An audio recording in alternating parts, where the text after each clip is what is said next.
ስናጠቃልል 3-4 ነጥቦችን ላንሳ። የመጀመሪያ የሰው ልጅ በአጠቃላይ ተሳሳች ነው። ዑለማዎችም ሙፍቲዎችም ሊሳሳቱ ይችላሉ። ሌላ ዑለማዎች ያርሟቸዋል። ኩሉ በኒ አደምን ኸጣ ነቢዩ ዓለይሂ ሰላቱ ወሰላም የአደም ልጅ በአጠቃላይ ተሳሳች። ያውም ኸጣ የሚለው የአረበኛ ቃል አላ ወዝኒ ፈዓል የመጣው ከስረቱል ኸጣ ማለት ስተተ ብዙ ማለት። ሐዲሱን ብዙ ሰው ሲተረጉማ ያለ የአደም ልጅ ተሳሳች ነው ይላል። እንደዛ አይደለም ሐዲሱ፣ ስተተ ብዙ ነው ማለት። ዑለማዎች ይሳሳታሉ። ማንስማማባቸው አጀንዳ ይኖረናል። ያን በዕልም በስነ ምግባር ይታረማል። አለባብሰን አልናልፍ። ሁለተኛ አባታችን ሙፍቲን ስናስብ አሁንም አናለባብስም።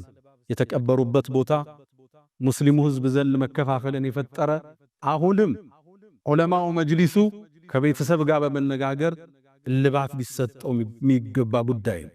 ይሄን አናለባብስ። ትውልድ ሲጠባ ዝም ብለናል። እንወዳለን፣ እናከብራቸዋል።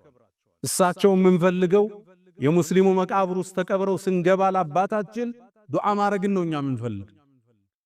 ይሄ መታረም ይኖርበታል። ሶስተኛ ለሞቱት ሰዎች ወዳጆች ዱዓ እናድርግላቸው። ለመሻይኾቻችን፣ ለወላጆቻችን፣ በቅርብ ላጣናቸው ቤተ ዘመድ ዱዓ ይፈልጋል። እንኳን እኛ ድረሱልን ልንል የሞተን ሰው ከፍና አጥበህ የከተትከው አፉ የሸተተ ሽቶ ቀብተህ ድረሱልን ይርዳኝ፣ እንዴት አይነት አእምሮ ነው!